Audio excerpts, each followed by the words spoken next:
Hi, my name is Bonnie Cywinski, and I'm going to speak on service research as a strategic infrastructure. In my professional specialization of management consulting, executive coaching, and organizational development, I work inside complex service systems. Organizations invite me in to improve leadership effectiveness, operational clarity, engagement, and most importantly, decision making. But I've increasingly seen a pattern, one where organizations are data rich, yet insight poor.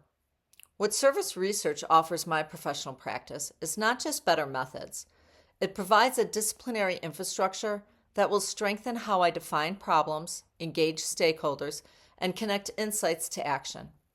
Today, I will discuss two key challenges in service research that directly impact my work, and then further present the opportunities they create for elevating this professional practice. One of the most pressing risks in professional consulting is performative insight. We collect data, we conduct interviews, we produce dashboards, we summarize themes. But without methodological discipline, we risk mistaking activity for rigor. Waltikowski and Glay caution against template-driven qualitative research that prioritizes formatting over clarity. That critique applies directly to the consulting practice. If I cannot clearly articulate why I selected a certain stakeholder, how I constructed meaning from their narratives, and what interpretive lens I'm applying, then my recommendations are structurally fragile. From an IO psychological perspective, this is a threat to construct validity. If our diagnostic processes are shallow, our interventions lack psychological precision. Service research demands transparency of reasoning. That alone elevates professional credibility. Transparency enhances cumulative knowledge. In consulting terms, it enhances defensibility and sustainability.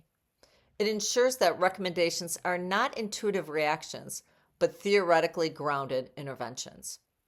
That shift elevates my practice from an advisor to an evidence-informed partner. In my field, particularly when advising behavioral health organizations, educational systems, or executive teams, recommendations influence real human outcomes. Service research strengthens my practice by forcing explicit methodological positioning. Am I interpreting employee resistance as a motivational issue, a leader credibility issue, a structural incentive misalignment? Those interpretations carry theoretical assumptions.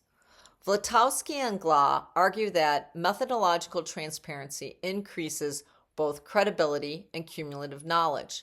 In consulting terms, that translates into recommendations that withstand board scrutiny and implementation stress. Methodological rigor becomes a strategic differentiator.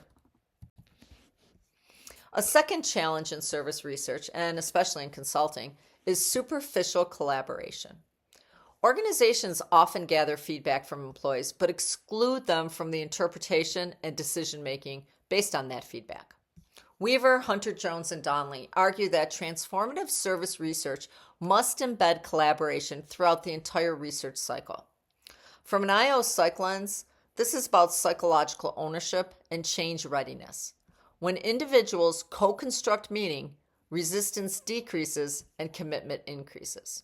For example, when designing leadership development initiatives, I can invite managers into goal setting, engage participants in interpreting assessment data, co-design implementation metrics. All of that is not participatory theater. It is structural collaboration. Service research transforms stakeholder engagement from consultative to co-creative. In modern consulting, organizations are obsessed with dashboards. But Erica Hall from Service Design Network makes a critical point: scaling research without disciplined purpose produces noise, not clarity.